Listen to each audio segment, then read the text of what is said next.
Welcome to my channel. Today special panipuri.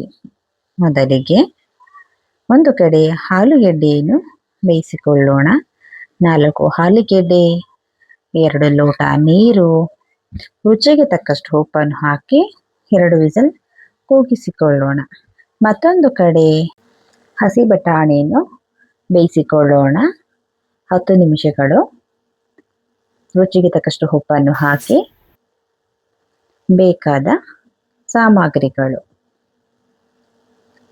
2 ಈರುಳ್ಳಿ, 1 ಬಟ್ಟಲು ಬೆಲ್ಲ, ನಿಂಬೆ ಗಾತ್ರದ ಹುಣಸೆ ಹಣ್ಣು, ಬೇಯಿಸಿರುವಂಥ 4 ಆಲೂಗೆಡ್ಡೆ, ಬೇಯಿಸಿರುವ ಬಟಾಣಿ, 1 ಚಮಚ ಚಿಲ್ಲಿ ಪೌಡರ್, 1 ಚಮಚ ಧನಿಯಾ ಪೌಡರ್, 1 ಚಮಚ ಬ್ಲಾಕ್ ಸಾಲ್ಟ್, 1 ಚಮಚ ಚಾಟ್ ಮಸಾಲ, 1 ಚಮಚ ಜೀರಿಗೆ ಪೌಡರ್, 1/4 ಚಮಚ ಜೀರಿಗೆ, 1/4 ಚಮಚ ಮೆಣಸು, ಅರ್ಧ ಇಂಚು ಶುಂಠಿ, 2 ಪೀಸ್ ಬೆಳ್ಳುಳ್ಳಿ, 1 ಹಿಡಿ ಕೊತ್ತಂಬರಿ ಸೊಪ್ಪು, 1 ಹಿಡಿ ಪುದೀನ ಸೊಪ್ಪು, 5 ಹಸಿರು ಮೆಣಸಿನಕಾಯಿ, ಸ್ವಲ್ಪ ನೀರನ್ನು ಹಾಕಿ ರುಬ್ಬಿಕೊಳ್ಳೋಣ.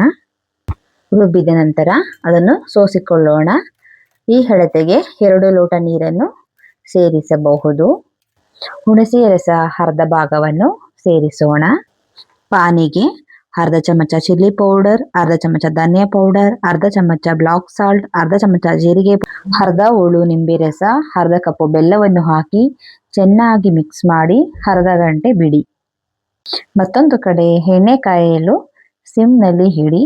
ಇನ್ನೊಂದು ಬೌಲ್ನಲ್ಲಿ ಆಲೂಗೆಡ್ಡೆ, ಈರುಳ್ಳಿ, ಅರ್ಧ ಚಮಚ ಧನಿಯಾ ಪೌಡರ್, ಅರ್ಧ ಚಮಚ ಚಿಲ್ಲಿ ಪೌಡರ್, ಅರ್ಧ ಚಮಚ ಜೀರಿಗೆ ಪೌಡರ್, ಅರ್ಧ ಚಮಚ ಬ್ಲಾಕ್ ಸಾಲ್ಟ್, ಅರ್ಧ ಚಮಚ ಚಾಟ್ ಮಸಾಲ, ಕೊತ್ತಂಬರಿ ಸೊಪ್ಪನ್ನು ಹಾಕಿ ಚೆನ್ನಾಗಿ ಮಿಕ್ಸ್ ಮಾಡಿ.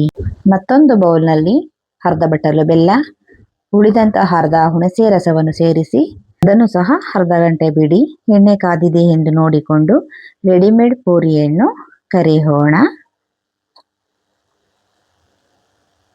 ಈ ಹದಕ್ಕೆ ಬಂದಿದೆ ನೋಡಬಹುದು. ಸವಿಯಲು ಸಿದ್ಧವಾಗಿದೆ ಪಾನಿಪುರಿ. ಮಕ್ಕಳು ಕೇಳಿದಾಗ ಮನೆಯಲ್ಲೇ ಮಾಡಿಕೊಡಬಹುದಾದಂತಹ ರೆಸಿಪಿ. ಚಿಕ್ಕ ಮಕ್ಕಳಿಗೆ ಪಾನಿ ಖಾರವಾದಲ್ಲಿ ಸ್ವಲ್ಪ ಸಿಹಿ ಪಾನಿಯನ್ನು ಮಿಕ್ಸ್ ಮಾಡಿಕೊಳ್ಳಬಹುದು. ಈ ವಿಡಿಯೋ ನಿಮಗೆ ಇಷ್ಟವಾದಲ್ಲಿ ಲೈಕ್ ಮಾಡಿ, ಶೇರ್ ಮಾಡಿ, ಸಬ್ಸ್ಕ್ರೈಬ್ ಮಾಡಿ.